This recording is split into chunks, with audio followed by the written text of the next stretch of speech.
داخل ہو گئے عالم اب عالم نور میں داخل ہونے کے لیے تو نور چاہیے، اور پھر براق پر کوئی بشر سواری نہیں کر سکتا، وہ تو عالم انوار ہے۔ ایک بجلی کی تار کو آپ ہاتھ لگا کے دیکھ لیں، ابھی سمجھ میں آ جائے گی بشریت کیا ہے۔ آپ ایک بجلی کی تار کو ہاتھ لگائیں، معراج دین آپ لگائیں، بجلی کی تار کو ننگی کر کے ہاتھ لگائیں، اس بجلی کی تار پر بھی اوپر میٹیریل ہوتا ہے، ربر کا کیا ہوتا ہے؟ میٹیریل ہوتا ہے۔ وہ میٹیریل چڑھتا ہے تو تار آپ کے کام آتی ہے، اگر اوپر سے کٹ جائے تو ہاتھ لگا اور جان چلی گئی۔ بھائیوں سمجھیں یہ نور و بشر کا امتزاج ہے، اندر نور ہے، اوپر بشر چڑھا ہوا۔ یہ جو تار ہوتی ہے نا، جیسے آپ کے ہر گھر میں تار نہیں لگی ہوئی، تو تار کو ہاتھ لگاتے رہتے ہیں نا، ہیں تو وہ جس کو آپ ہاتھ لگاتے ہیں اس کی وجہ سے روشنی مل رہی ہے آپ کو۔ وہ جو ٹیوبیں جل رہی ہیں، بلب جل رہے ہیں، جو پورے گھر میں اجالا ہو رہا ہے، جس تار کو آپ ہاتھ سے پکڑتے ہیں ربر والی، اس کی وجہ سے روشنی مل رہی ہے؟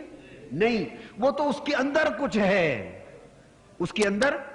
ایک تار ہے، اور تار بھی کچھ نہیں، تار کے اندر ایک کرنٹ ہے، وہ کرنٹ روشنی ہے، وہ بجلی ہے، وہ سارے گھر کا اندھیرا دور کر رہی ہے، وہ اجالا دے رہی ہے، اس سے بلب جل رہے ہیں، ٹیوبیں جل رہی ہیں، پورا الیکٹرانک سسٹم اور الیکٹریسٹی کا سسٹم چل رہا ہے۔ تو دیکھیں نا، اس دنیا کی مادی روشنی کو پہنچانے کے لیے، اس روشنی کو اس کے تحمل کے لیے رب نے ایک تار بنائی تانبے کی، اس تار کو سنبھالنے کے لیے ایک ربڑ چڑھایا، تو اندر ایک نور کی کرنٹ ہے، اس کے اوپر دو تہیں، ایک تار کی اور ایک ربڑ کی چلا رکھی ہے۔ تو کتنا نادان شخص ہوگا کہ ٹیوبیں بھی جل رہی ہوں، بلب بھی جل رہے ہوں، اور وہ کہ یہ سارا کچھ یہی ربر ہی ربر ہے، یہ سارا کچھ یہ۔ تو جس طرح مادی نور کو سنبھالنے کے لیے رب نے اوپر بشریت کے لبادے چڑھا رکھے ہیں، یہ تو عالم مادیات کی شے ہے۔ تو وہ عالم انوار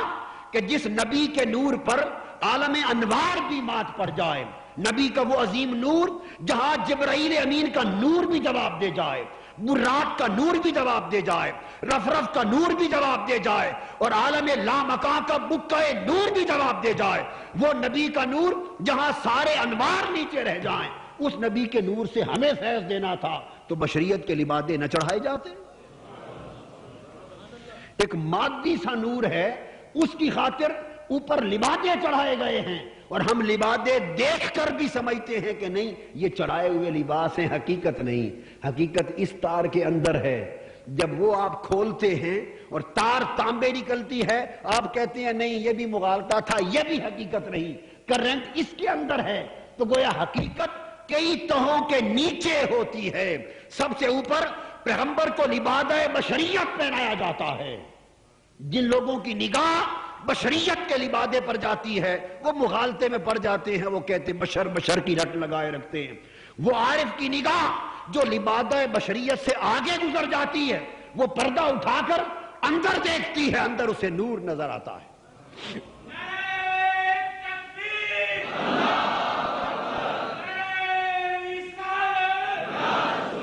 جیسے تار کے اوپر والے کور کے اندر ایک تار تھی، بشریت کے لبادے سے کچھ لوگوں کی نگاہ اس سے آگے جاتی ہے، کچھ کی نگاہ اس سے آگے جاتی ہے۔ تو جیسے اوپر کا لبادہ تار کا ربر والا ہٹا تو تار آ گئی، جن کی نگاہ بشریت کے لبادے سے گزر گئی، انہوں نے جھانک کے دیکھا تو اندر جلوہ نور تھا۔ اب یہ بھی ایک حد ہے، یہ بھی ایک، تو انہوں نے جب نور دیکھا وہ کہہ اٹھے کہ محض نور ہیں۔ مگر میں یہ بتانا چاہتا ہوں، جنہوں نے فقط نور سمجھا ان کو بھی مغالطہ لگا، جنہوں نے فقط نور سمجھا ان کو بھی مغالطہ لگا، اس لیے کہ وہ تار میں بھی حقیقت نہ تھی، جیسے ربر میں حقیقت نہ تھی، ویسے اس تار کو سنبھالنے کے لیے ربر چڑھا رکھا تھا، اور جو تار تھی وہ بھی آگے کسی شے کو سنبھالنے کے لیے تھی، اصل تو وہ کرنٹ تھی جو تار کے ذریعے جا رہی تھی۔ تو سب جن لوگوں نے دیکھا لبادہ بشریت سے آگے، وہ نور پکار اٹھے، جنہوں نے سمجھا تھا کہ بشر ہیں اس وقت، وہ سمجھیں کہ بشریت مسجد اقصی میں رہ گئی، تو مسجد اقصی سے آگے سدرۃ المنتہا تک کون جا رہا ہے؟ یہاں تو بشریت کا مسئلہ حل ہو گیا. اور جنہوں نے سمجھا فقط نور ہے، ان سے میں پوچھتا ہوں فقط نور ہوتے تو نور تو سدرۃ المنتہا پہ رک گئے، اوپر کون جا رہا ہے؟